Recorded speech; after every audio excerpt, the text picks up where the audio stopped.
Growing up Chinese American, I've often felt out of place with my culture and heritage. Since I was young, I've often felt a big disconnect with the background I come from, and in more times than not, have felt extremely guilty of the fact. I was very fortunate enough to grow up with parents that could provide everything for both my two older brothers and I.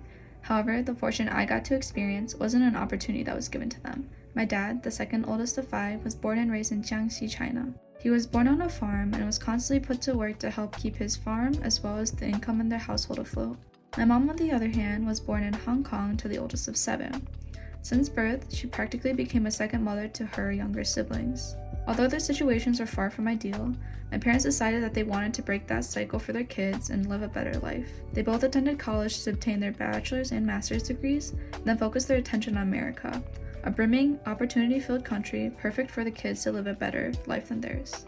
Although I grew up very fortunate due to my parents' hard work, I couldn't shake the feeling of not belonging to the communities and environments I grew up in. The bridge between being Chinese while also trying to fit in to the American standards started to grow further and further apart.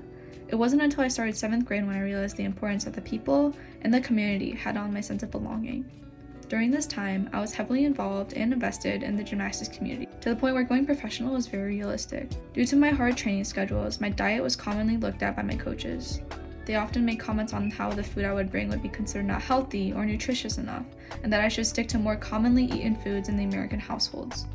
Their lack of inclusiveness and openness made me really rethink a lot about my background, identity, and how I grew up. It unfortunately got to the point where I started rejecting the foods that I would consider my comfort foods, such as eggs and tomato, fried rice, beef noodles, and other Chinese staples for more Americanized dishes. Now, several years later, I've started to realize how my coaches, as well as the majority of the gymnastics community's thoughts and actions are flawed. The lack of education on different cultural backgrounds runs quite deep due to the stigmas that are put in place in our society, and naturally and sadly, those stigmas tend to impact numerous other POC, diverse cultures as well. I've learned how to start accepting the culture and heritage I come from, as well as shortening the almost destroyed bridge that I set in place for myself. Hi, my name's Kevin Wang, and I'm here to talk a little bit about what my experience of being an Asian American has been. I feel like many of you may have felt the same way at some point in your life, but for me, especially when I was a child, I feel like to be an Asian American was to be an outsider. I was neither fully American nor fully Asian. It was a complex issue that had been the source of confusion and isolation for many of us. Growing up as Chinese American in the United States, I often felt like I didn't fit in. I was told I was too Asian to be truly American and too American to really be Asian. It's a difficult position to be in, and it left me feeling excluded and alone. I didn't watch the same TV shows as my classmates, I didn't play the same games, I didn't have the same families, I didn't watch the same movies. I felt like an outsider, and I just didn't connect with people. I struggled to find a place where I really belonged. However, things began to change for me when I really came to college, right? I still felt conflicted about my identity, but the Chinese American Student Coalition really provided a space for me to explore and discover who I was as a person. CSC meetings and socials and just various gatherings really exposed me to people who had similar experiences and struggles. I realized that I wasn't alone. It kind of became a second home to me.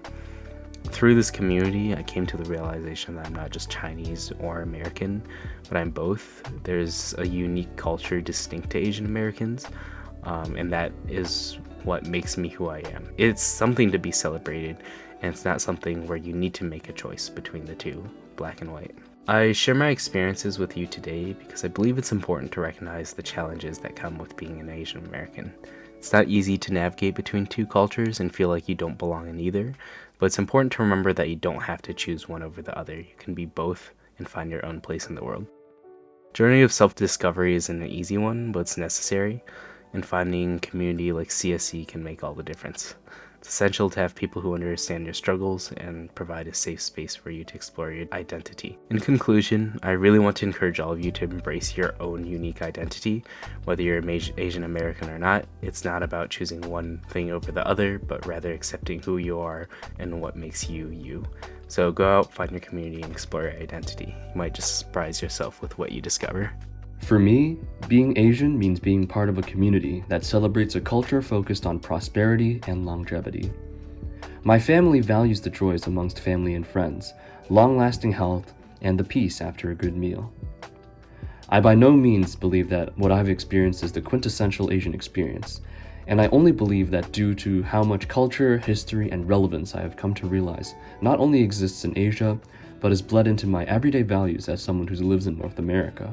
Hongbao is a nice practice that my family does. The significance of it was often lost to me as a kid, but now I've come to realize that it's a practice meant to symbolize the guardians giving their next generation a healthy start to the year, giving money symbolizing them selflessly giving at least something for them to use to fend for themselves in life. Meals are almost always family style, meaning that everyone gets their bowl that they can fill with whatever's in the middle. Chopsticks are often overlooked, but the symbolism I understood was that they are the best utensil, due to being one where you have to be precise with what you're getting with it, and at the same time you can't pick too much at once, allowing more food for others at the time. Joining CSC has become one of my most memorable decisions in life. CSC has felt like one big family for as long as I can remember, and I've come to appreciate my experiences, both past and present, even more after being part of such a wonderful group of people. I hope that I can spread even a portion of the positivity that I've received, and I hope to continue having CSC in my life. Coming into MSU, I wanted to help be a part of a community with like-minded people who are also trying to piece together the backgrounds with their identities. CSC was perfect for me. Several groups of people with similar yet such different backgrounds, cultures, and more importantly, identities coming together to find out who they are. Although I can't say that I for sure know my identity, CSC has helped me overcome numerous boundaries that I've set for myself previously. It's a community that has helped me shorten the bridge between being Chinese American and one that will continue to do so. So who are we? We're CSC.